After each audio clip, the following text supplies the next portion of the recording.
So today I will probably finish it by this week and then I'll give it back next week. Okay? So today our life starts again, right? After the midterm, and we'll go to Middle English, and I posted 2 PowerPoint files online for today and for Wednesday. So let's see. So today we'll use the first file, right? Middle English 1, context and orthographic changes. So we will mirror what we studied before the midterm. So we studied the historical context, we studied orthographic changes, we studied phonological system, we studied grammar and that kind of structure, right? So we'll mimic the same kind of structure after the midterm, starting with Middle English, and then we go to Modern English, right? Early Modern English. So I have some extra handouts here, so who might need a copy of the slides. So today we'll go over the historical context and cultural influences on Middle English, right, of other cultures on Middle English. And then we'll talk about the impact of Norman conquest, which is very huge on Middle English, especially vocabulary. And we'll talk about social factors in language use and choice, including orthographic changes. So the first thing is the historical context, which is very, very complicated. So what I'll do is I'll write a family tree here, right? So I'll write a family tree here, and if you want to make take notes, then it's fine. So this is Ethelred. Okay, so we'll first start with this historical context and this kind of family relationships between 3 families, okay? So you remember when we studied Old English, right? The Old English period ended with the Viking invasions, remember? So the Vikings are warlike people, so people who liked to wage war, right? And they waged war throughout Europe, right? And they carry out series of attacks on different places in Europe, right? Including the British Isle and including France and stuff like that. So that's where the Old English period ended, right? With Viking invasions. And remember King Alfred won over England, right? And established a truce between the Anglo-Saxon people and the Viking people or the Scandinavian people, right? Same thing. And we know that half of the country is the Danelaw area, remember that? So there were still series of attacks, and they kind of divided the island in 2 parts, right? The Danelaw area and the Anglo-Saxon area, until this king, Ethelred, this king, right? So until this king, Ethelred was Anglo-Saxon, right? And he married Emma of Normandy, right? You know Normandy? Normandy is a kind of province of France. So this is France, right? And Paris is here, and Normandy is here, right? Normandy was also a territory. So this is Normandy, this is the English Channel, right? And people can just sail across the channel to England, to get to England, and London is here, right? So London is here. So Normandy was also under attack by the Viking people. And the Viking people established a same kind of situation, established a truce between Paris, right, the king of Paris, right, the king of France, and the king of Viking, kind of similar to the Danelaw area. So in Normandy, this is a place where, an area, a territory where there was, duchy, right? Duchy is an area governed by a duke. Duke is kind of the royal title, right? Below the king and the queen, and then there's the duke. Typically the son of the king and the queen, like that. So this area, Normandy, was ruled by a duke, right?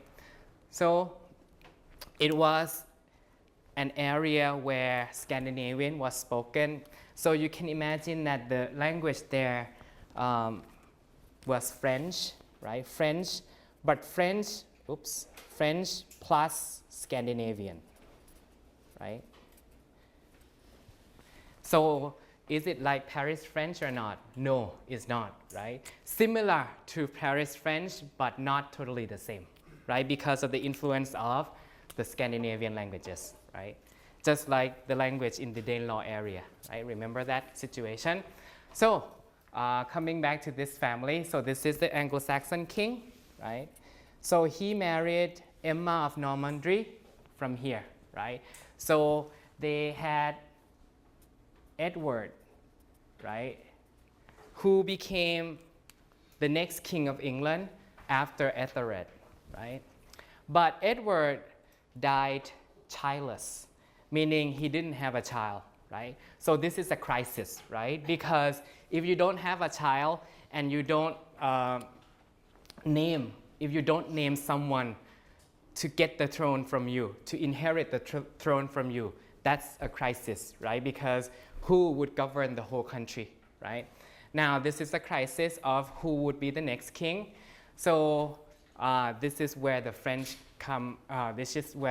came in. So there's this side, Godwin, Earl of Essex. This is a family of aristocrats, noble people, right? They work as the counselor, right? The counselor to the King Edward. So this family is very powerful, right? And they have many, many children, and one of whom is Harold, right? And there was one daughter named Edith. So Edith married Edward, right? Edith married Edward, and Edward died childless, as I told you, right? Now, what's the relationship between Harold, who was Edith's brother, right? So what's the relationship between Harold and Edward here? So the relationship is they are brothers-in-law, right? So they became brothers-in-law through the marriage of Edith, right? Brother-in-law, so now they are brothers-in-law. So Harold then can claim, right? So he has the right to claim the title to the throne, right? Because he was a brother-in-law of Edward, right? And many people supported him, especially people who worked for the king before, right? Because this is a powerful family, as you know. So that's one guy who claimed the throne. And the second guy who claimed the right to the throne was this guy, William the Conqueror, right? So he claimed the right to the throne because Emma, right? Emma here married Ethelred, and then so they gave birth to Edward. So the relationship between William and Edward here is that of kind of what you call distant cousin, right? Distant cousin, distant relative, like that. So there were two people, right? So the England side, so the British side, they selected Harold, but the other side, that was the Duke of Normandy, and William was the Duke of Normandy then. So he claimed the right to the throne. So the British side crowned Harold first as the King of England, but William didn't yield for that, right? So William sailed across the ocean here and land here. So this is called Hastings. And they went into a war between Harold and William. And guess who won? William, right? So that's why he was called William the Conqueror, right? So the Battle of Hastings, William killed Harold by shooting the arrow into his right eye, like that. So he died. Harold, the king, died because of the war at Hastings, right? And William the Conqueror became the next king of England, right? This is called the Battle of Hastings. So the Battle of Hastings, right? And another name for it that you will hear a lot is the Norman Conquest. The Norman Conquest. Conquest is to conquer, right? Victory. Norman, so from Normandy, and also Norman, nor here is north. So that is to say they were Scandinavian people who came to live in Normandy, so north, right? So we call this the Norman Conquest. That is the battle in Hastings, right? Where Harold was killed and where William the Conqueror became the next king of England. So you can guess the linguistic impact and also the cultural impact and also the other kinds of impact, including legal impact, political impact, that this Norman conquest brought with it, right? For example, you know, William Conqueror was the Duke of Normandy, so you can imagine what language he spoke, right? So he spoke primarily Norman French, right? Which is not standard French, not Parisian French, but Norman French. So now, when he became the King of England, he replaced the whole set of noble people, the whole set of people who worked for him with French people, Norman French people, right? So French had become the kind of the powerful language of the court and of England for about 300 years after that, right? So we can go back to the slide here now that you understand the historical context, right?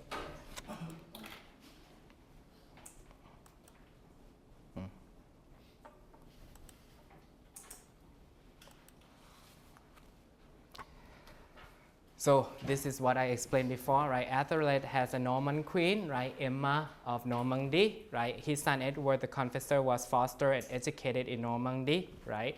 And William of Normandy was his second cousin, and nobles elected Harold, right? We talked about that, who was English over William, who was Norman to succeed Edward, but then William could not stand that, so he sailed across the channel and landed at Hastings, and they went into a war, and William killed Harold, and then he became the next king of England, right?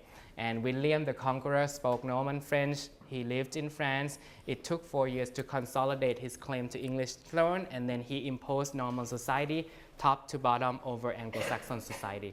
So this is how French culture, French political changes had impact on England, right? So this is how he changed the whole scenario of the court in England. By 1076, all 12 earls in England are Norman, right? And most lesser noble estates also were given to Normans. Archbishops of Canterbury and York are Norman. And in 1075, 13 out of 21 abbots are English. In 1087, 3 out of 20 abbots are English. So you can see that the majority of people in power were Norman French, right? Including people who carry out religious services in church. When you go to church, if the prayers, if the sermons were all in French, you have to learn French, right? And a lot of the nobles were French also. So French was very influential at that time, right? 13 out of 20, so that's the majority, right? More than half. So when does Middle English start? We know that the Battle of Hastings in 1066 marked an important point, right? But there was this Peterborough manuscript, meaning this is a chronicle. You guys know the word chronicle? Like the Chronicle of Narnia, if you know. Let's see, chronicle. So chronicle. There is this Anglo-Saxon Anglo-Saxon Chronicle, there are 4 manuscripts, so there were 4 people. There were usually 4 scribes writing down the chronicles, right? You know, a chronicle is kind of record of what happened in a year. So Anglo-Saxon Chronicles, if you read them, they will say things like, in this year, this thing happened. In this year, a comet came to England, like that, right? So they recorded all important historical events, including who died in what year, and then what happened in England, and so on. So Anglo-Saxon is a very, Anglo-Saxon Chronicle is a very, very important document that let us know, right, the history of the Anglo-Saxon people. But the Anglo-Saxon Chronicle continued until, what year here? Continue until 1154, right? According to the slide, 1154, from the year 800 to 1154.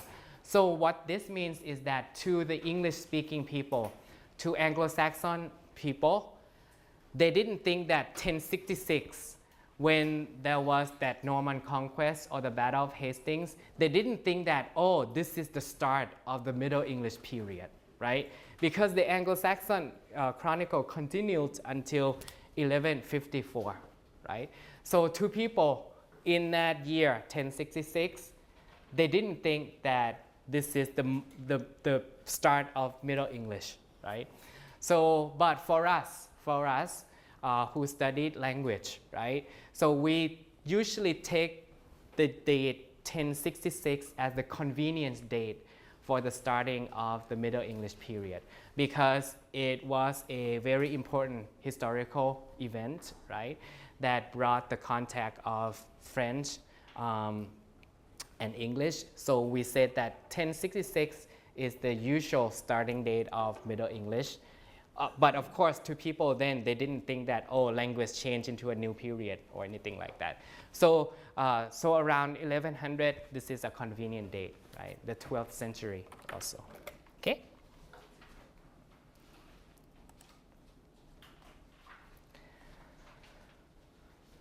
So in England at that time, we have a trilingual language situation, right? Trilingual language situation including the use of Latin, right? Latin is still the sacred language, right? The high form of language, because anything that's religious, anything that's legal would be written down using Latin. Latin is an official language, right? So that's one. The second language is, of course, Norman French, right? Not standard French, not Parisian French, but Norman French, because courtiers and those who wish to reach that status, communicating with people in the high positions in court or near to the king, they would have to speak and write in French, Norman French, right? So that's the second language that's important. And the third language is the language of the people, language of the lower classes, right? Including merchants, including slaves, and so on. So this is English, right? So merchants learn to do business in both languages because they have to communicate with people in the upper classes and also people in the lower classes, right? So merchants would have to be at least bilingual, right? So the lower classes all spoke English to their servants, with their servants, and average folks spoke English to each other. So you have a trilingual language situation in this period for about 300 or 400 years.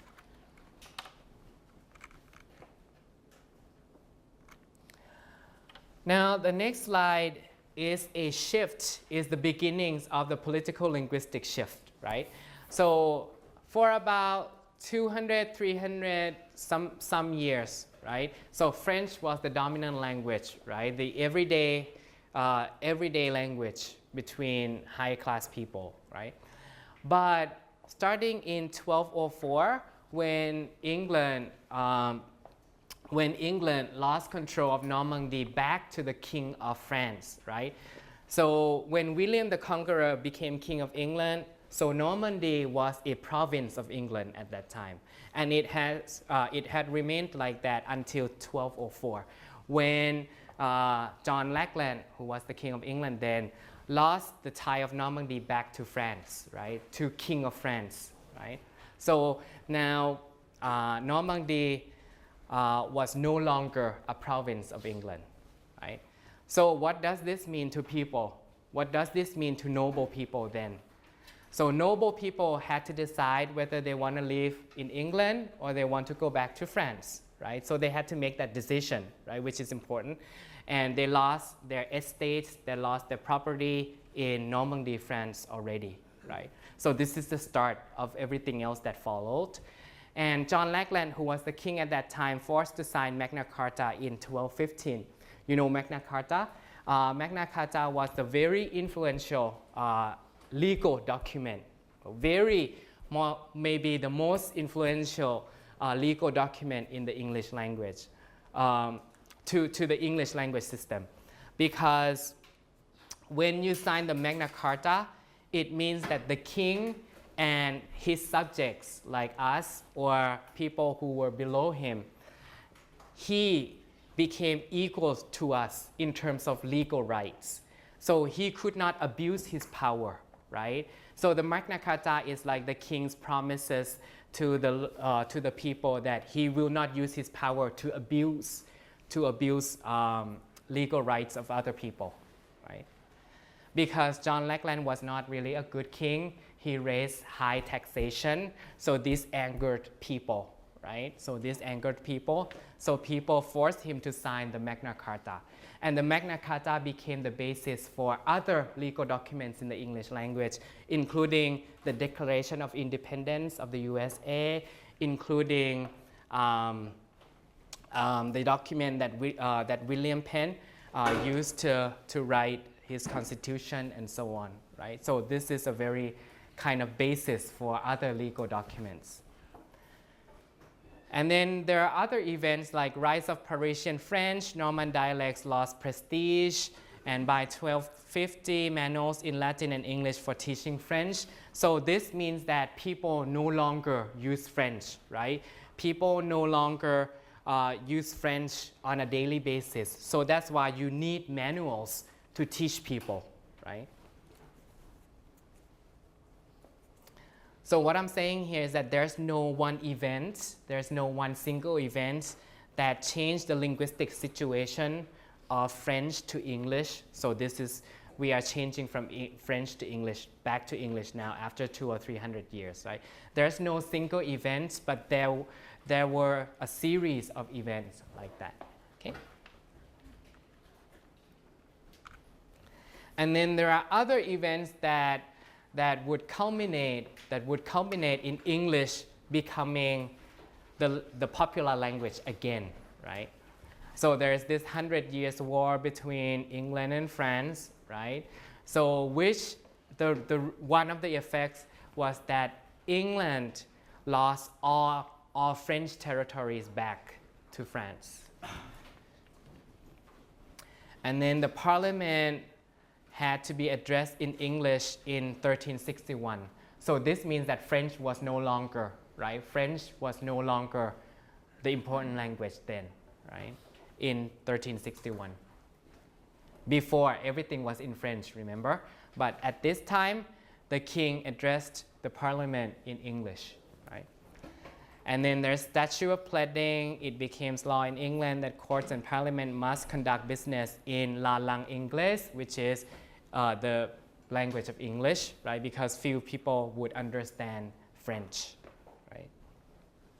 But the historical record was still written in Latin, right?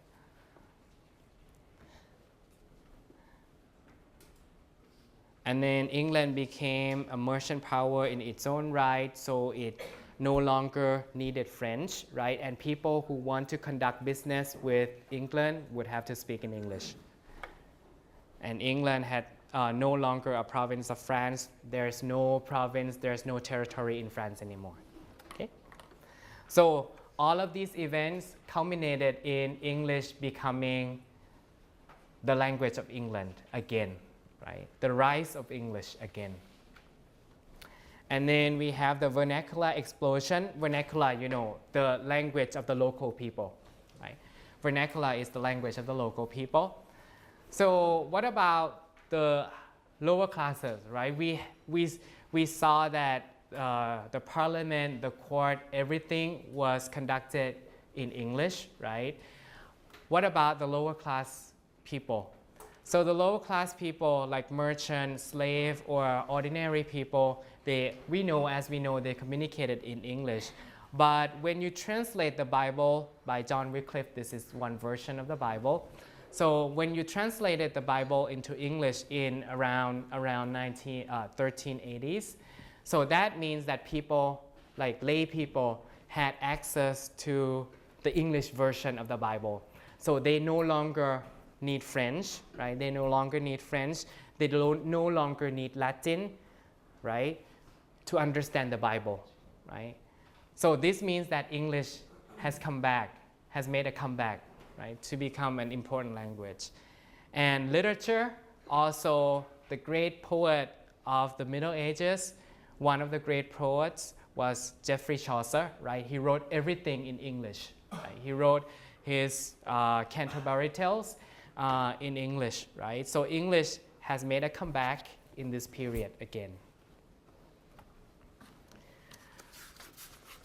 So to sum up at this point, just to make sure that you guys are on the same page, let's see.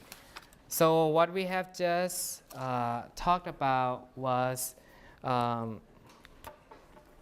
let's see, this situation where you have the decline, the decline of English, right? Between 1066, right, until about maybe 1250 also, right? The decline of English when you replace all the noble people or the religious people who held religious posts with French people, Norman French people. So French became the powerful language between at this time, right? So decline of English, and then after we lost ties with French, anything French, right? So we have the rise of English again, rise of English, right? So it's around 1250, perhaps to maybe around 1400, like that. And finally, you have the dominance of English from 1400 to maybe 15 something, or even 50, let's say 1550. Because after that, we get into the Renaissance. You guys know the Renaissance, right? The rebirth of Latin and Greek. So Latin and Greek would make a comeback to be the fancy language, to be the sacred language in England again. So decline of English, rise of English, and dominance of English, okay?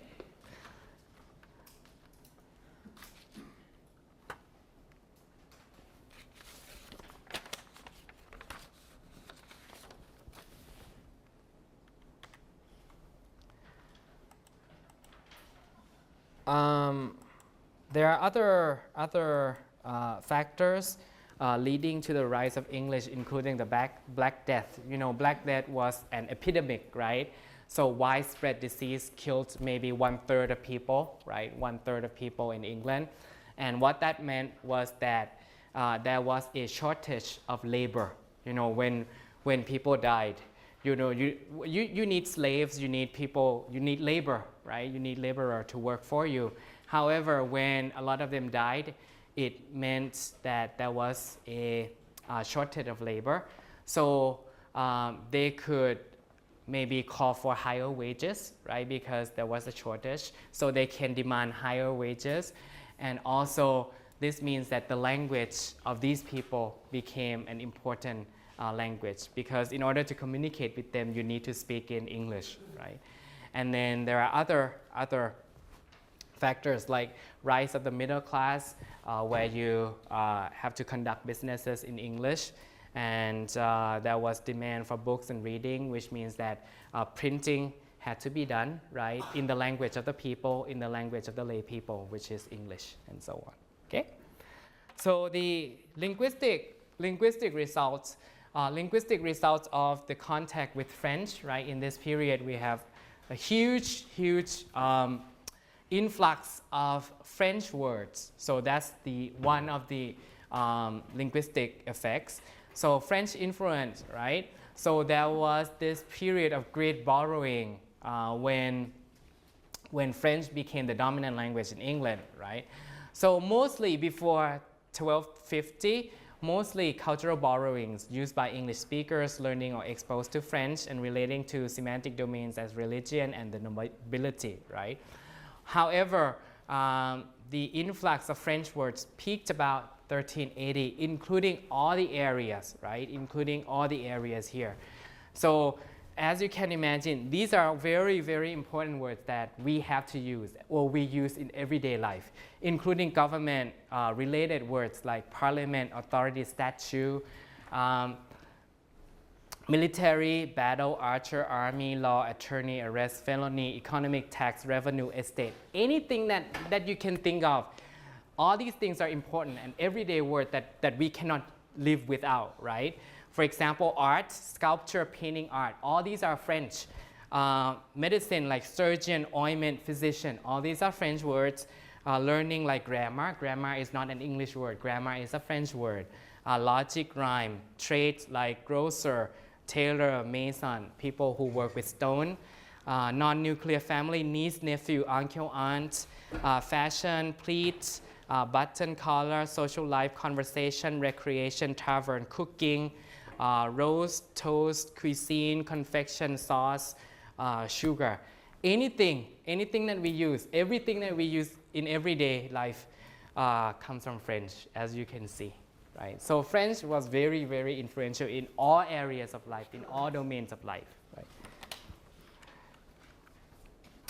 And another linguistic consequence is that words are borrowed from two dialects, Norman French and Parisian French, right? So again, we have a doublet situation. Remember the term doublet? When we had the Scandinavian or the Viking invasion, we had that situation once, right? This is another situation, another similar situation where you have borrowings from Norman French on one side and you have borrowings from Central French on the other side. Remember, these are two dialects, right? Norman French from Normandy, French that was mixed with Scandinavian, and then Central French, that's standard Parisian French, right? So we usually borrow two terms, but we use them in different contexts, so they have different meanings in English, even though they were of the same origin and they used to mean the same thing, like carry and charity, carry on and chair, carpenter, charge, carriage, chariot, cauldron, challenge, cattle, chattel, and so on. We use them in different contexts and they have different meanings in English now, but they were of the same origin, which is the Romance language, right? But Norman French, you could tell which words are Norman French and which words are Central French by looking at the sound. So if it's the K sound, carry, carry on, carpenter, carriage, that would be Norman French, and then Central French would be the palatalized version, right? T and then the hook. Also, Norman French would have the W, Central French would have the G. Waist, garment, warrant, garrison, wicket, garland. Other words include, you guys know the word warranty? Warranty? Warranty and guarantee, same thing, right? So warranty and guarantee. So there's one version, W version, which is the Norman French version, right? And the G version, warranty and guarantee, the G version is the Parisian French version. And you know warden. If you go to visit someone in the prison, so that would be the warden, right? So people who take care, who ward around, right? And then there's another related word, guardian, right? Guardian of the galaxy, like that. So warden and guardian are related, right? And they came from the same origin, but one is Norman French, the W version, And the other one, guardian, is the Central French version. Right?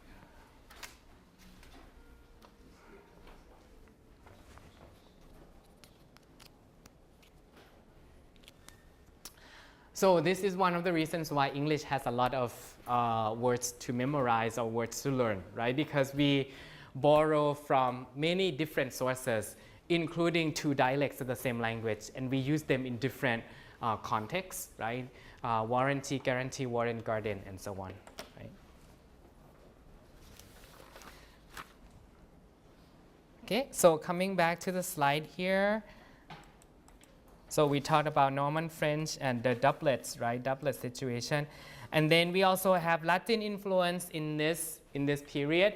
Latin serves as the language of the record, right? Written language, right? So it's possible that Latin words were borrowed directly or came into English via French, because French is also one of the Romance languages, right? Which descended from Latin, as you know, right?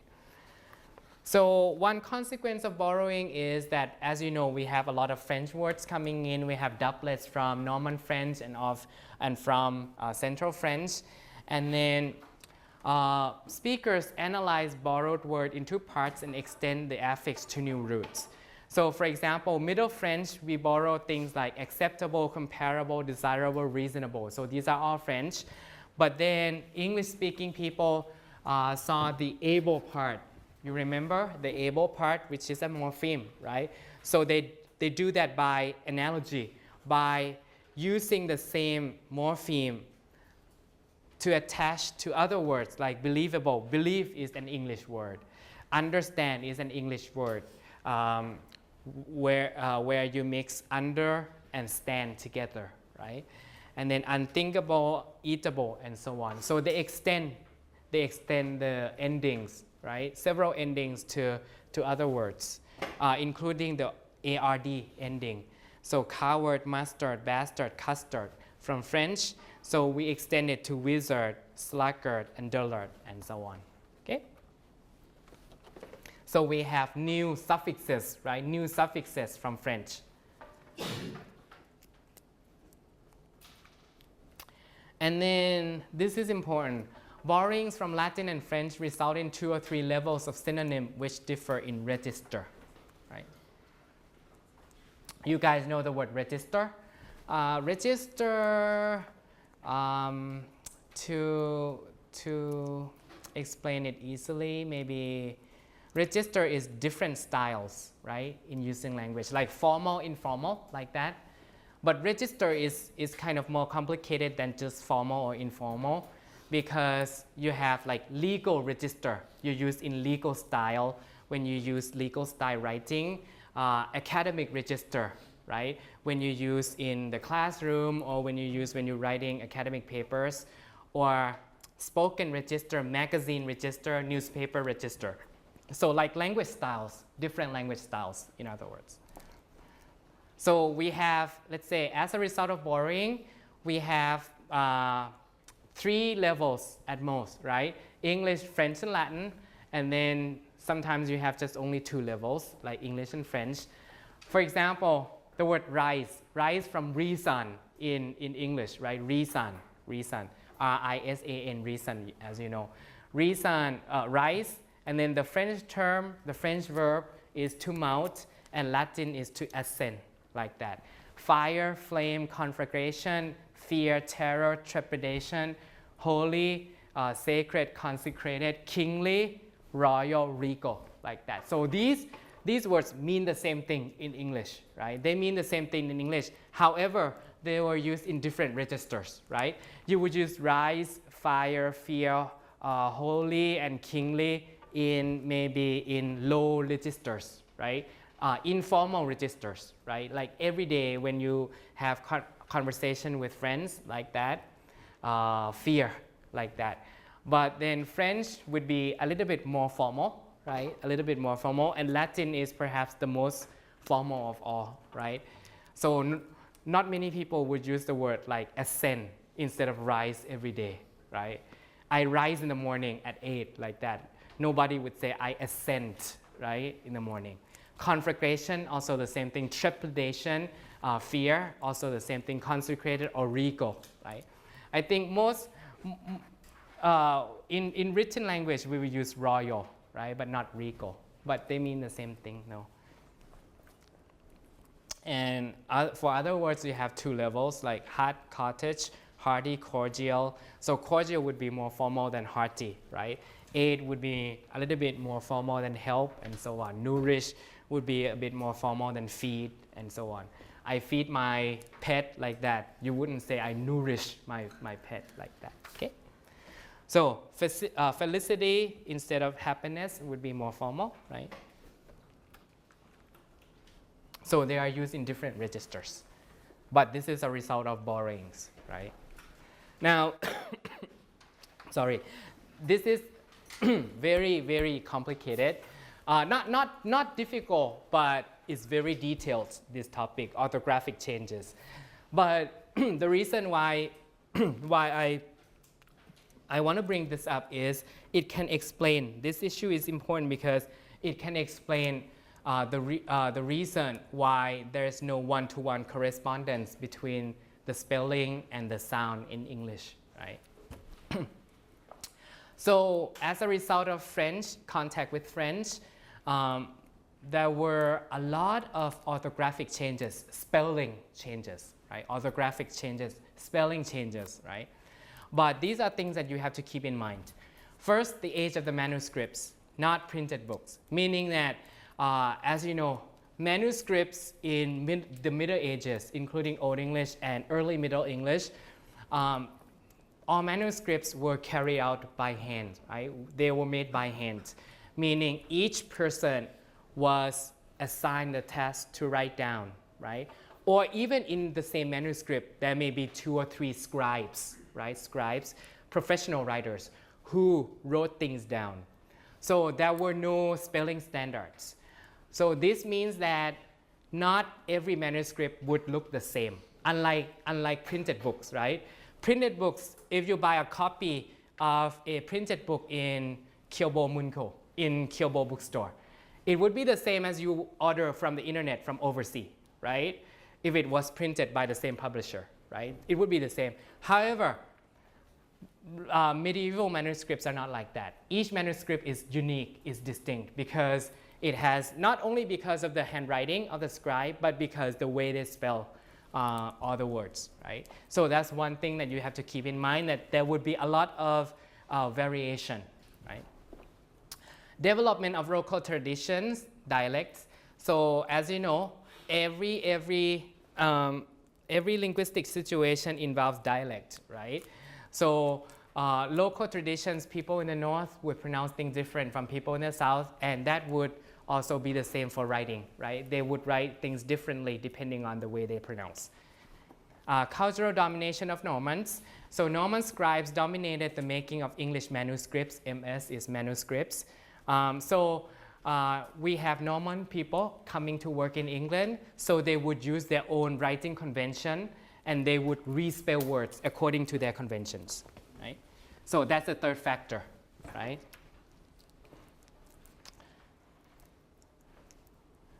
For example, in Old English, C-I-L-D, chilled, right? C here is T-hook, right? Because of the palatalization, as you know, chilled.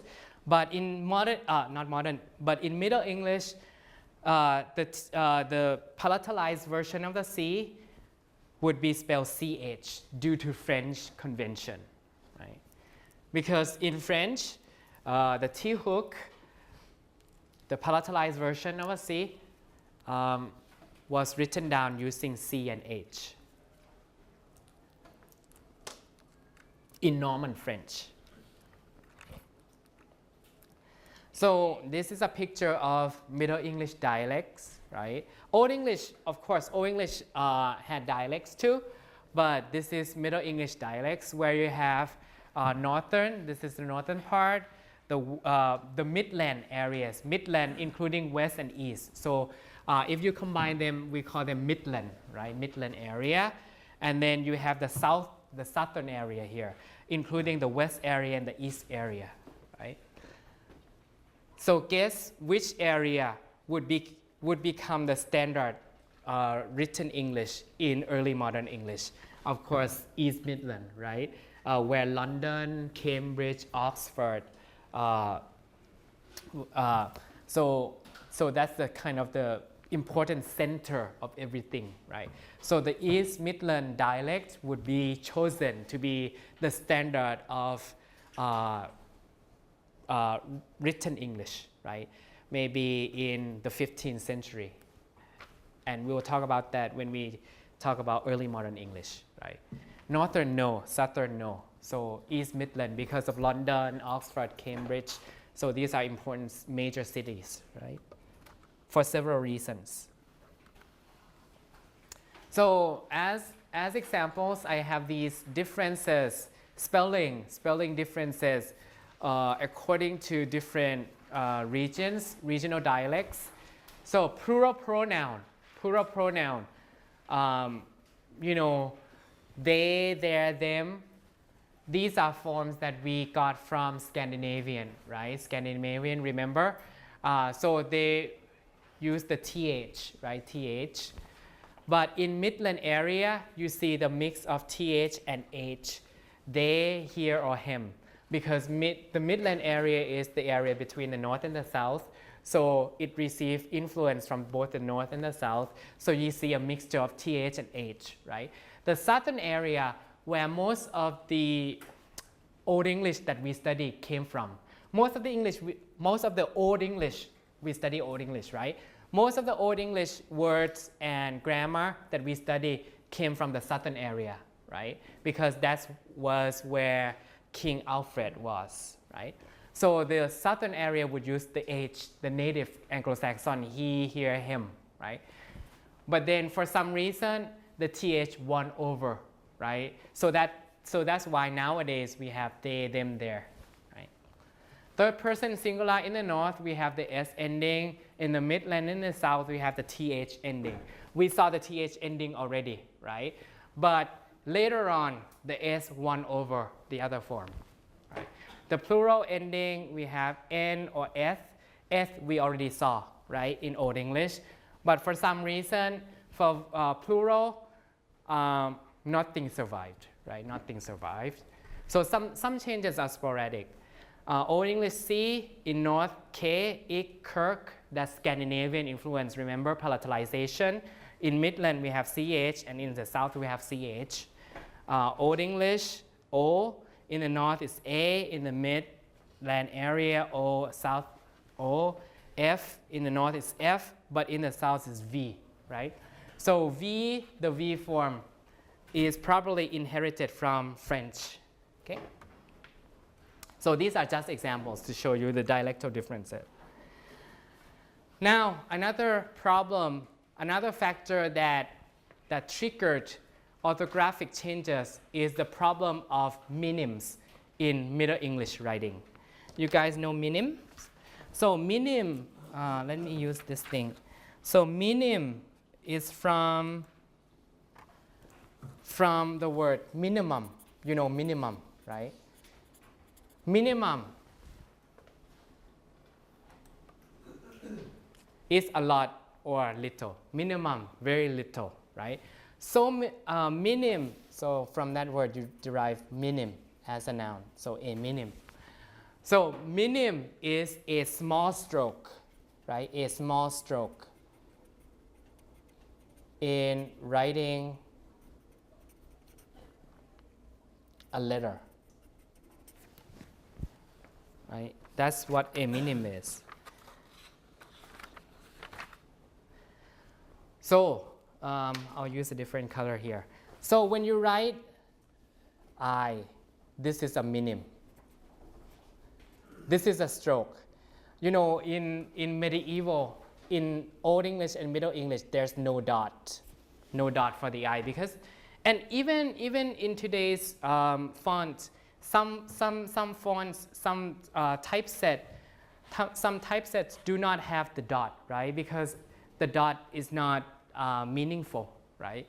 It doesn't make us recognize this as distinct from other letters, right?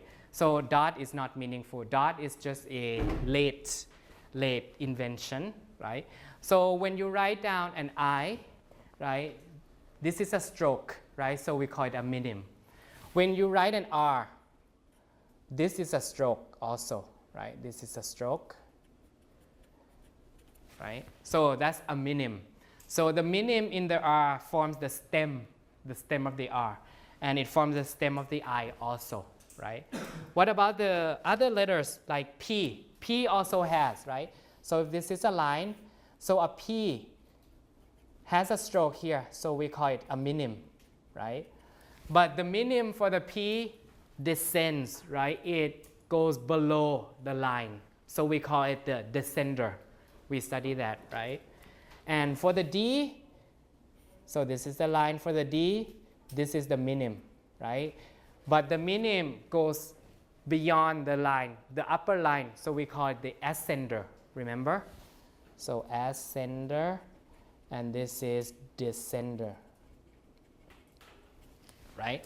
So basically, a minim is a stroke in writing a letter, right?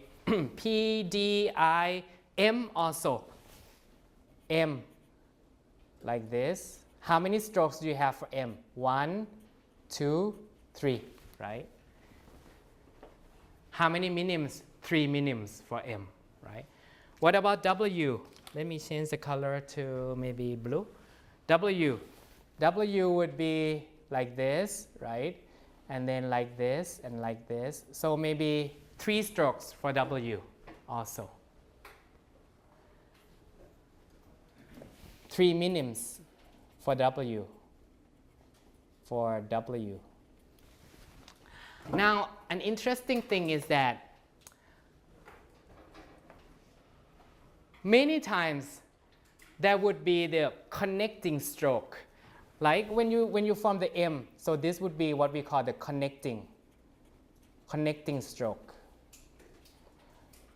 To link all the minims together, right? So you have 1, 2, 3 separate minims, and you have the connecting stroke to link them together, right?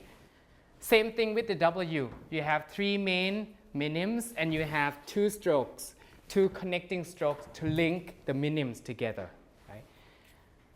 Sometimes you have, but a lot of times you don't have. So it would be very confusing, right? Because if you don't have the stroke, if you don't have the connecting stroke, you only have the minims, then M and W would look the same because there's no like upward going stroke or downward going stroke and so on, right? So on this slide, I show you how it could be confusing, the minim thing. Confusing or not, I is 1 minim, right? No dot because dot is not important even today. N, 2 minims, right? 2 minim. And sometimes there's a connecting stroke here, sometimes there's no. So it would be just like 2 I's, right? And then M, 3 minims. Sometimes connecting stroke over here, just a little bit, but sometimes no. And then U or V, so 2 strokes, 2 minims, and then sometimes with a connecting stroke here, sometimes no, right? So confusing or not, this one? Very confusing, and it's hard to read, right? If you have maybe M-I-N, min, the word M-I-N, min, right, in a row. So it would be how many strokes? 1, 2, how many minims? 1, 2, 3, 4, 5, 6, right? And you have to guess, is this an I? Is this an N? Is this an M, right? Just like the word sum. Difficult or not? Sum. Where's the U? This is an I or a U? Oh, this is a W or M, right? Difficult, right? Difficult. The word S-U-M-E would be, S is like this, right? It looks like a minim. U, or this is an I, so people have to guess, right? And then, is this an M or the W, right? Very difficult, right? So this is one of the reasons why there need to be an orthographic kind of change, orthographic innovation. So one way out is because this is a U, right? It has 2 minims, right? It has 2 minims. So people say, oh, it's too difficult to guess whether this is a U and then the next one is a W or M. So let's just change the U to an O. Change the U to an O, right? Because by doing that, you get rid of two minims. So it would be easier, at least a little bit easier, to guess what comes up next, right? What comes next. So when you change U to an O, at least you don't have to guess this one. And if you have this as an O, you can guess that this is an M, like that, because you have a word like that, some. So that's why in Old English, the Old English word summe, which is some, became written as SOME in Middle English because of the minims, right? Even though the sound doesn't change. The sound is the same, but they just avoid the confusion here of the minims. So change from U to O, just to avoid confusion. So the word come, same thing. In Old English, it's C-U-M, C-U-M, cum, right, cum. And then in Middle English, let's write it as C-O-M, just to avoid this kind of confusion, right? Same thing with son and son. In English, son is sunu, S-U-N, son, as a son, not daughter. The male offspring, son. Nowadays, we write S-O-N, right? The male offspring. Because of the same reason, U to O, to avoid this minim confusion thing, right? Same thing with other words, right?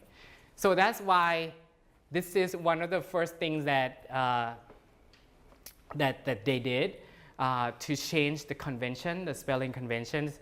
That's why we have son and son as two separate words, which mean different thing. But actually, all would be spelled with son in Old English, right?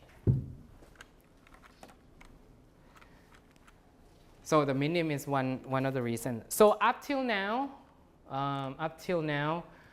we have talked about these are difficult, not difficult, these are different factors. These are different factors that led to spelling changes, right?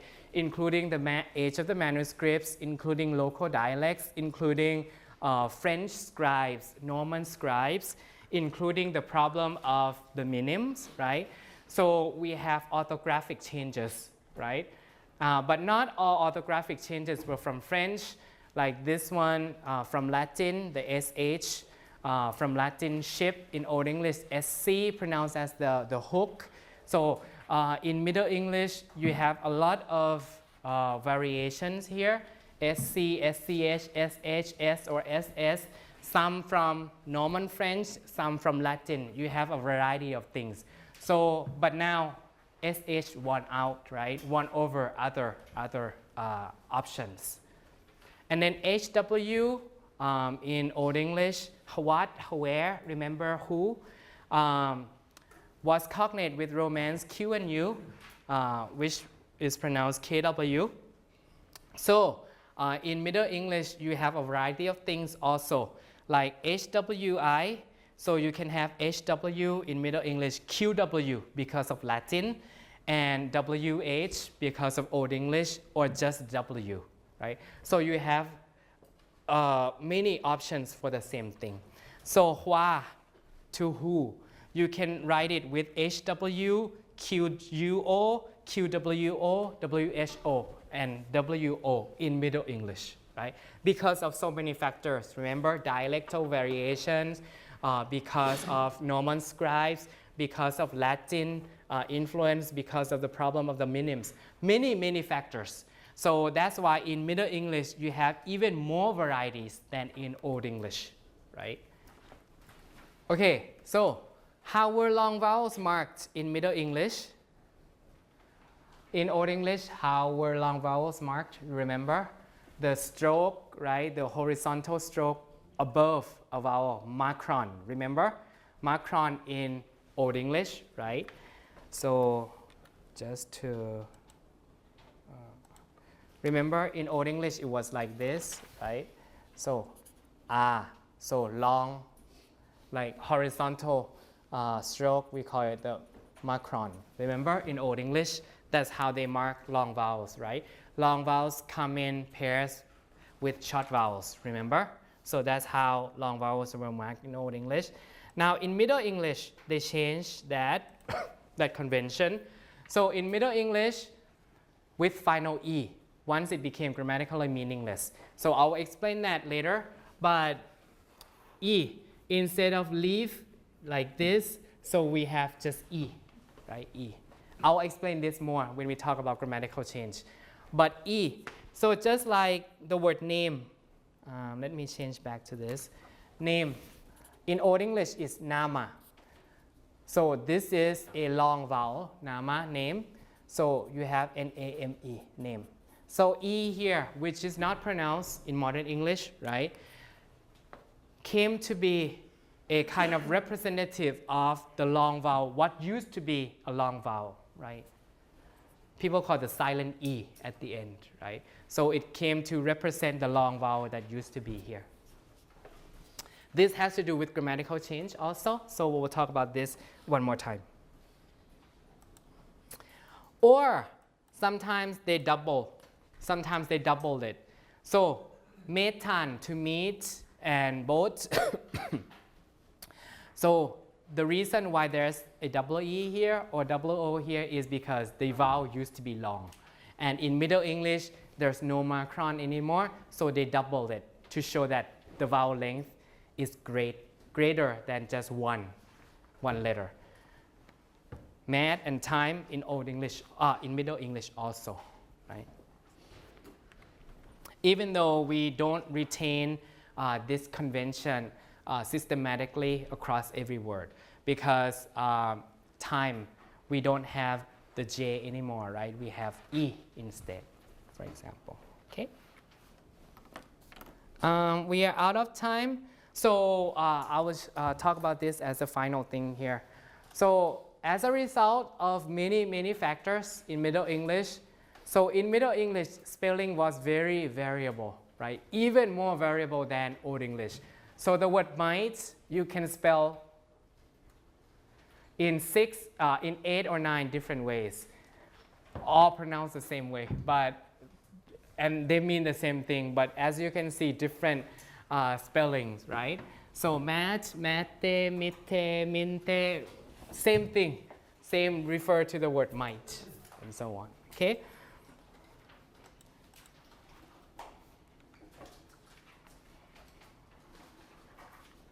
So on Wednesday, we'll come back to talk about specific spelling changes, including consonant and vowels, and we'll talk about sound changes, okay? So please don't forget to bring this, right? Bring this print out again on Wednesday. And also the new slide, the second file